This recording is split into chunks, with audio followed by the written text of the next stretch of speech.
sentidos. É algum outro tipo de percepção. Seria o sexto sentido. Seria uma percepção inconsciente, vamos dizer.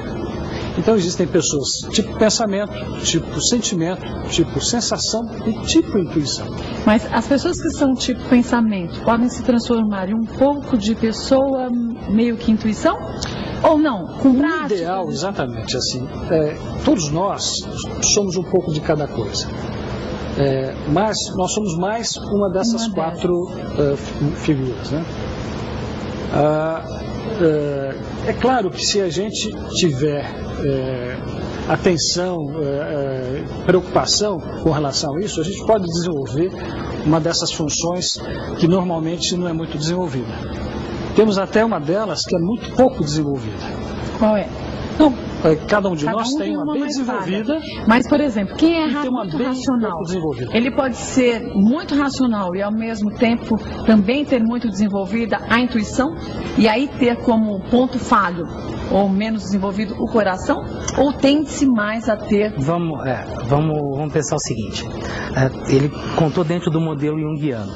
Eu vou seguir um pouco esse modelo, eu vou dizer o seguinte: existe uma predominância, por exemplo, existe uma pessoa que é mais visual, né? Existe uma pessoa que é mais sinestésica, que é o tato, que tem a ver com essa pessoa do sentido, e existe uma pessoa muito auditiva. Tem pessoas que se sentem muito bem ouvindo, tem pessoas que têm muita necessidade de assistir, tem outras pessoas que têm a necessidade do toque. A formação neurolinguística brinca muito com essa história desses três canais. O que a gente diz é que como você tem uma forma que é predominante, seja ela pensamento, seja ela sensação, seja ela a emoção, seja ela a intuição, falei os quatro certinho? Pensamento, sentimento, sensação e emoção.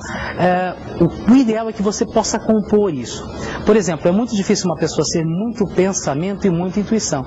Então o ideal é que ela possa o quê? Como eu posso aprimorar o meu lado de sensação, de emoção? Como eu posso aprimorar? Exatamente. O ideal seria isso. Porque assim eu consigo melhorar a minha percepção. No mundo corporativo, o dono de casa, qualquer pessoa, às vezes você tem uma sensação e você fala, poxa, isso vai acontecer. Calma, você está com medo porque ontem você assistiu uma matéria sobre alguma coisa ruim e isso te chamou a atenção. Quando a gente fala que, para nós, eu também penso assim, o sexto sentido, ele não usa classicamente um único sentido, é uma mistura de todos que ninguém consegue explicar bem o que é. É uma coisa que tem muitas vezes a ver com a experiência. Ele falou do goleiro.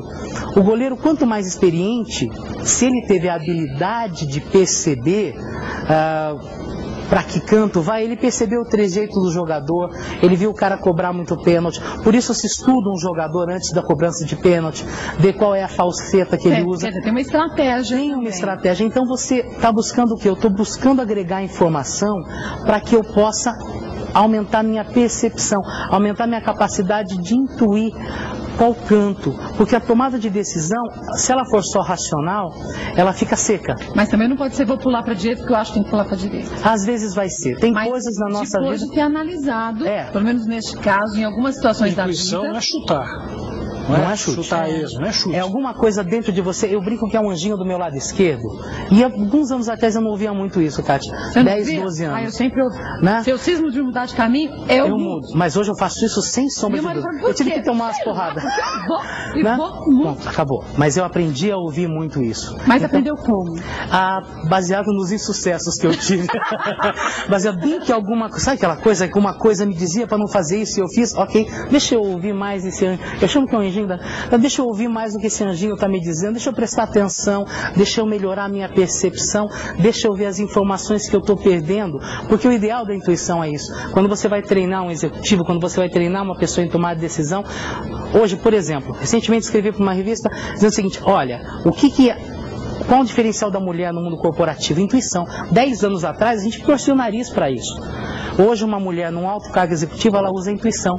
Mas ela não pode chegar, gente, vamos mudar isso, porque é o seguinte... Eu acordei achando que... Eu hoje intuí, ela vai ter que... minha intuição me diz, deixa eu buscar as ferramentas, as informações que corroboram, que reforçam essa informação. Do caminho a gente muda e a gente não sabe se evitou alguma coisa ou não, mas no mínimo a gente estava em paz. Eu acho que vale muito a pena viver em paz. E acho que esse viver em paz também não faz toda a diferença. talvez aí as pessoas comecem a prestar um pouco mais de atenção e aí, claro, mudar um pouco a sua percepção quanto aos outros sentidos. Quando você se abre a tentar compreender o que muitas vezes é mais difícil do que a gente imagina. As funções de personalidade, as funções que a gente usa para lidar com a vida, é mais ou menos que nem a nossa maneira de escrever. Tem gente, a maioria, que escreve só com a mão direita. Tem gente que é ambidestra, escreve com as duas. As funções, como essa que eu descrevi há pouco, é mais ou menos isso. A gente pode estar desenvolvendo, a gente pode estar investindo, né, prestando atenção, tentando entender e tentando enfrentar usando esses recursos. O Jung diz assim, olha, para o analista, né, isso, diretamente aos analistas, estuda, mas na hora que você está com o paciente, esquece tudo isso. Ou seja, ele não disse, mas ele está querendo dizer, usa a intuição. Né? Porque é isso que vai te guiar. Porque se você for ficar usando uma lista, um checklist, né? O que eu vou perguntar agora para o paciente? Agora você vai perder muito, né? Isso não vai funcionar. É claro que não vai funcionar. Deixa fluir. Mas você tem que se preparar para isso. Essa intuição tem que ser burilada. A mulher talvez tenha, para algumas coisas, uma facilidade para a intuição, para intuir. Para algumas coisas, né? Talvez caminhos ou algumas coisas assim. O problema aparece quando a intuição traz consequências.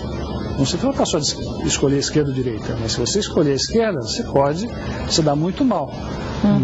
Agora, se for indiferente, isso a gente até pode brincar de intuição, mas quando se trata de consequências sérias, aí já fica mais complicado. Acho que a tomada de decisão foi uma coisa interessante.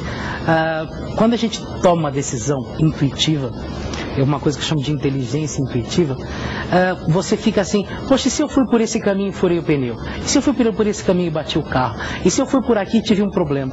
Primeiro que você não sabe o que seria no outro caminho, primeiro ponto. E como eu acredito que a vida é baseada em escolha, você tomou a decisão, eu respondo por isso. Alguma coisa dentro de mim dizia, eu vou arcar com a responsabilidade dessa escolha. Uma coisa que me preocupa muito é que as pessoas vão se congelando na ação. Né, elas vão se inibindo. Muitos dos processos que a gente vê hoje, de síndrome de pânico, tem muito a ver com alguma coisa que foi gerando para mim um medo e eu não agi. Foi gerando um medo. O medo não é problema. Sou um tolo, não tem medo. O medo pode ser um estímulo para você parar, melhorar, se proteger, tomar cuidado. Um estímulo para você se aprimorar nesse conceito que o Cândido acabou de colocar. Bem, como que eu melhoro? Como que eu melhoro minha comunicação? Como que eu melhoro o meu processo de vida? Agora, se o medo congela você, ele virou um veneno. Se ele ajuda você a se aprimorar, sabendo que você vai lidar, se ele congelar, ele congelou. Eu brinco, né? Tanto o herói quanto o covarde, os dois tiveram medo. Só que o covarde desistiu. O covarde congelou. O covarde congelou. Paralisou. Né? Então ele paralisou. Então essa paralisia não é uma coisa, não é uma ação abrupta. Às vezes é um pouquinho, a gente vai treinando um pouquinho a mais. Porque às vezes as pessoas estão preocupadas em grandes realizações e esquecem de terminar o dia de hoje. Esquecem de ver tudo que elas conseguiram fazer hoje, tudo que elas querem fazer amanhã. E esse gradual vai fazendo com que eu tenha uma autoconfiança que me permita. Você perguntou como que eu mudei? Porque tomando algumas decisões, não ouvindo algumas coisas, eu quebrei a cara várias vezes. Deixa eu ouvir. Mas existe uma parcela das pessoas que acredita que, na verdade, essa que a gente chama de intuição seria, na verdade, um trabalho que o cérebro teve de aprendizado. Bom, eu aprendi há tempos atrás com aquela situação, memorizei, está marcado ali. Na hora que você vai passar por algo semelhante, ele fala, você já aprendeu por isso, vá por outro lado. Se for, eu acho que pode ser esse o caminho. A explicação, assim, a gente pode ter aí, lançar várias hipóteses. Do porquê as pessoas são diferentes, a gente não sabe muito, né? Por que um é mais filósofo, o outro é mais artista, o outro é mais sentimento. A gente não sabe, né? Assim, por exemplo, entre a sensação, a pessoa sensação, que é fotógrafo, artista, que gosta dos detalhes, que entra e sai de uma sala, consegue descrever a roupa das pessoas, todas elas, isso geralmente é das mulheres, né?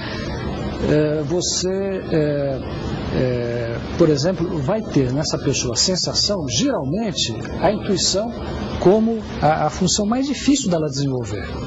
É uma dificuldade. Porque justamente